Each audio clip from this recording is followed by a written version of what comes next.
জয় রাধে। আজকের পাঠ শ্রী চৈতন্য অবতারের মূল প্রয়োজন কথন, শ্রী চৈতন্য চরিতামৃত আদি লীলাখণ্ড, শ্লোক 256। লীলা অন্তে সুখে হর অঙ্গের মাধুরী, তাহা দেখি সুখে আমি আপনা পাশুরি। আমাদের লীলাবিলাসের পর যখন আমি তার অঙ্গের মাধুরী দর্শন করি, তখন আমি সুখে মগ্ন হয়ে নিজেকে ভুলে যাই। দোহারে যে সমরস ভরত মুনি মানে, আমার ব্রজের রস সেহ নাহি জানে। ভরতমুনি বলেছেন যে প্রেমিক এবং প্রেমাস্পদের রস সমান, কিন্তু আমার ব্রজের রস তিনিও জানেন না।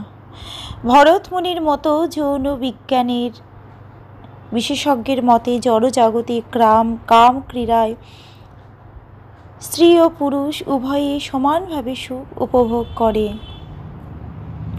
কিন্তু চিৎজগতে প্রেমের আস্বাদন ভিন্ন, সেই কথা জড় বিশেষজ্ঞরা জানেন না। অন্যের সঙ্গমে আমি যত সুখ পাই, তাহা হইতে রাধা সুখ শত অধিকাই। অন্যের মিলনে আমি যে সুখ পাই, রাধারানীর সঙ্গ সুখ তার থেকে শত শত গুণে বেশি। নির্ধূতামৃত মাধুরী পরিমল কল্যাণী বিম্বাধর, বক্ত্রং পঙ্কজ সৌরভং কুহরিত শ্লাঘাভিদন্তে গির। অঙ্গং চন্দন শীতলং তনুরিয়ং সৌন্দর্য সর্বস্ব ভাগ, তামাসাদ্য মমেদ ইন্দ্রিয় কুলং রাধে মোহন মোদতে। হে কল্যাণী রাধারানী, তোমার দেহ সমস্ত সৌন্দর্যের উৎস। তোমার রক্তিম অধর অমৃতের মাধুর্য থেকেও মধুর। তোমার রক্তিম অধর অমৃতের মাধুর্য থেকেও মধুর। তোমার শ্রীমুখে পদ্মের সৌরভ, তোমার মধুর বচন কোকিলের কুজনকেও হার মানায়, এবং তোমার অঙ্গ চন্দনের থেকেও সুশীতল। এই রকম রূপ গুণ সমন্বিত লীলাময়ী তোমাকে লাভ করে আমার ইন্দ্রিয় সমূহ পুনঃ পুনঃ মহানন্দে মগ্ন হচ্ছে। এটি শ্রী রাধারীর প্রতি শ্রীকৃষ্ণের উক্তি। রূপে কংস হরস্য লুব্ধ নয়নং স্পর্শে হতি হৃষ্যত্বচং, বন্যামুৎকলিত শ্রুতিং পরিমলে সংহৃষ্ট নাসাপুটাম। আরুহ্য দ্রশনং কিলাধর পুটে নাঞ্চন্মুখাম্ভোরহং, দম্পদ গীর্ণ মহাধৃতিং বহিরূপে প্রদ্যোদিকারাকুলাম। তার নয়নযুগল কংসারী কৃষ্ণের সৌন্দর্য দর্শনে মুগ্ধ, কৃষ্ণ স্পর্শে তার অঙ্গ অত্যন্ত হর্ষিত, কৃষ্ণের মধুর কণ্ঠস্বর শ্রবণ করার জন্য তার কর্ণদ্বয় সর্বদা উৎকণ্ঠিত, কৃষ্ণের অঙ্গ সুবাস আঘ্রাণ করার জন্য তার নাসিকা প্রফুল্লিত, এবং কৃষ্ণের অধরামৃত পান করার জন্য তার রসনা সর্বদাই আকুল। তার মুখপদ্ম আনত করে তিনি নিজেকে সংযত করার চেষ্টা করেন, কিন্তু কৃষ্ণ প্রেমের রোমাঞ্চ আদি বিকারসমূহ তার অঙ্গসমূহে প্রকাশিত হয়ে পড়ে। তাতে জানি মতে আছে কোনো এক রস, আমার মোহিনী রাধা তারে করে বশ। আমা হইতে রাধা পাই যে জাতীয় সুখ, তাহা আস্বাদিতে আমি সদাই উন্মুখ। তা বিবেচনা করে আমি বুঝতে পারি যে আমার মধ্যে এমন কোনো এক রস আছে যা আমার মোহিনী শ্রীমতী রাধারানীকেও সম্পূর্ণভাবে বশীভূত করে। আমার থেকে রাধারানী যে সুখ পায়, সেই সুখ আস্বাদন করার জন্য আমি সর্বদাই উন্মুখ। নানা যত্ন করি আমি নারী আস্বাদিতে, সেই সুখ মাধুর্য ঘ্রাণে লোভে বাড়ে চিত্তে। রস আস্বাদিতে আমি কইল অবতার, প্রেম রস আস্বাদিল বিবিধ প্রকার। নানাভাবে চেষ্টা করা সত্ত্বেও সেই রস আমি আস্বাদন করতে পারিনি। উপরন্তু সেই সুখ মাধুর্যের ঘ্রাণে আমার চিত্তে তা আস্বাদন করার লোভ বেড়ে যায়। সেই রস আস্বাদন করার জন্য আমি অবতীর্ণ হয়েছি বিবিধ প্রকারে। আমি শুদ্ধ প্রেমের রস আস্বাদন করব।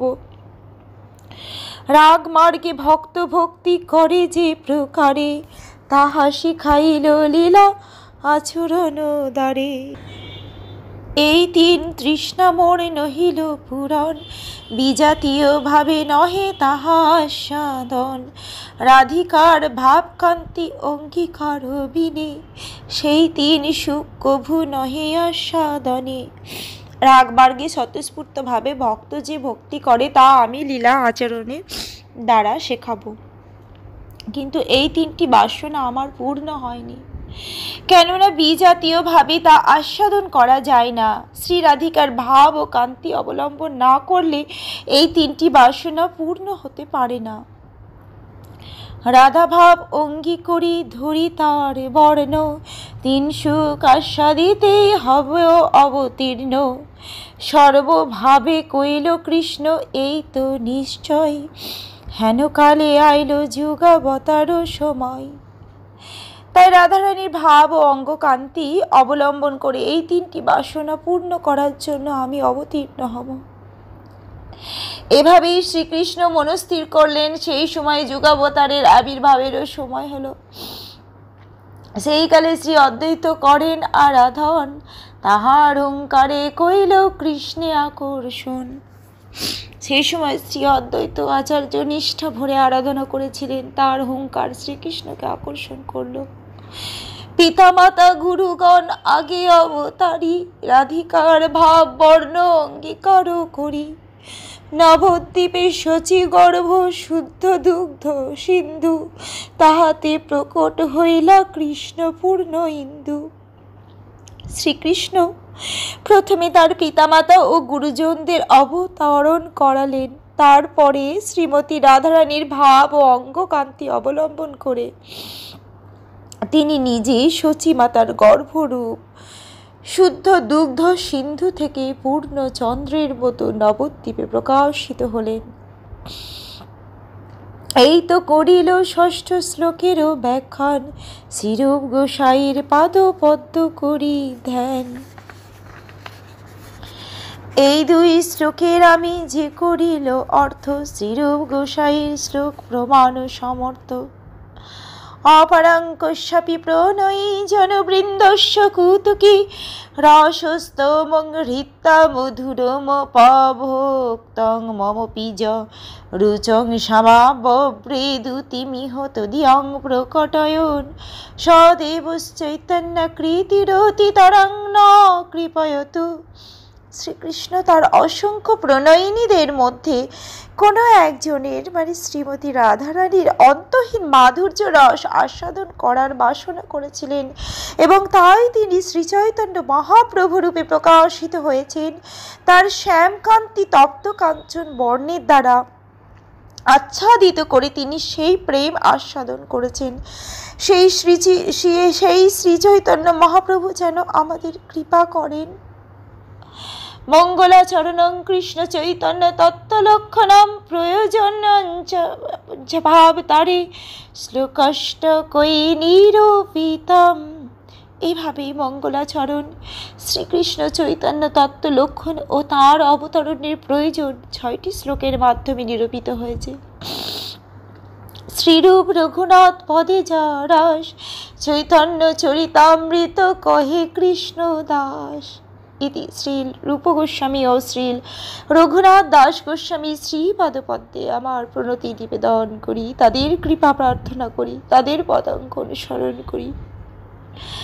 জয় রাধে। আজকের পাঠ এই অবধি।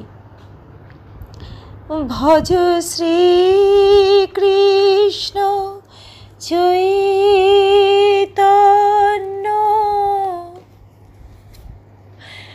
প্রভু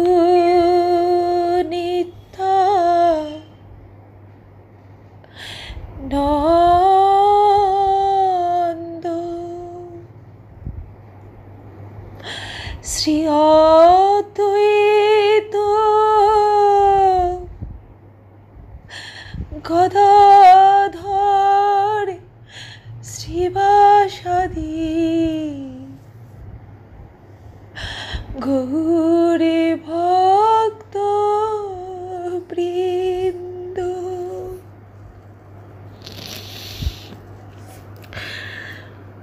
হরে কৃষ্ণ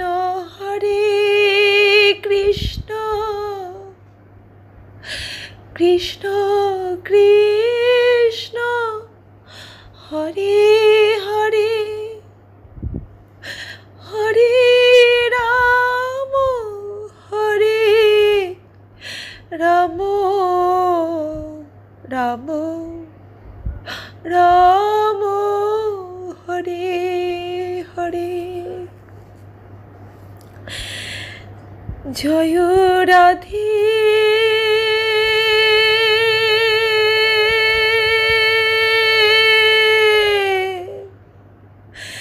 জয় রাধে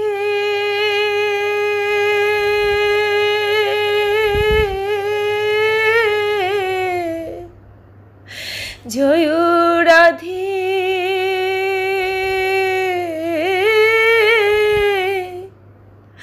জয় রাধে